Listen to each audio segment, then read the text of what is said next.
அதிக அலைச்சல்கள், நட்பு பாராட்ட முடியாத ஒரு அமைப்பு, குடும்பத்தில் ஒரு நிம்மதியான ஒரு அமைப்பு இல்லாமல் ஒரு மாதிரியாக, அதாவது ஒன்றா ஸ்ட்ரெஸ் அல்லது பண விஷயங்கள் அல்லது உடல் நல விஷயங்கள், உறவுகள் விஷயங்கள், தொழில் விஷயங்கள், நிதி விஷயங்கள், பண விஷயங்கள் எல்லாத்துலேயுமே கொஞ்சம் ஒரு மாதிரியான திருப்தி இல்லாத ஒரு அமைப்பை கொடுக்கக்கூடிய அமைப்பு தான் அஸ்தம சனி. இதில் பெரிய முயற்சிகள், ஒரு பெரிய ரிஸ்க்கு, பெரிய முதலீடு அதெல்லாம் பண்ணக்கூடாது.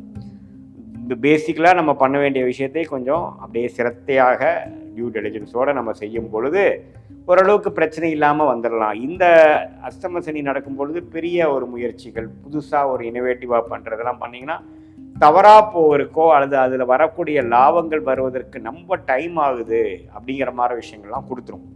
ஸோ அதனால் வீரத்தை காட்டிலும் வேகத்தை காட்டிலும் விவேகமாக பொறுமையாக செல்வீரே. ஆனால் இந்த பிப்ரவரி மாதமும் சில நல்ல வாய்ப்புகள், நல்ல ஒரு சில கனெக்ஷன்ஸ், நல்ல தொடர்புகள், நல்ல ஒரு மேன்மை, வேலையில் இருந்தாலும் சரி, தொழிலாக இருந்தாலும் சரி, கல்யாண விஷயங்கள், வெளிநாடு விஷயங்கள் எல்லாத்துலேயுமே ஓரளவுக்கு பாசிட்டிவாக வரக்கூடிய எல்லா ஏஜ் குரூப்புக்குமே ஓரளவுக்கு அஷ்டம சனி தாக்கத்தில் இருக்கிறவங்களுக்கு ஏதோ கொஞ்சம் சில விஷயங்கள் நடந்ததுராப்பா அப்படிங்கிற மாதிரி ஒரு பாசிட்டிவான ஒரு விஷயங்கள் கொடுக்கக்கூடிய ஒரு மாதமாக சிம்மராசிக்காரர்களுக்கு 2026 மார்ச் மாதம் இருக்குதுங்க.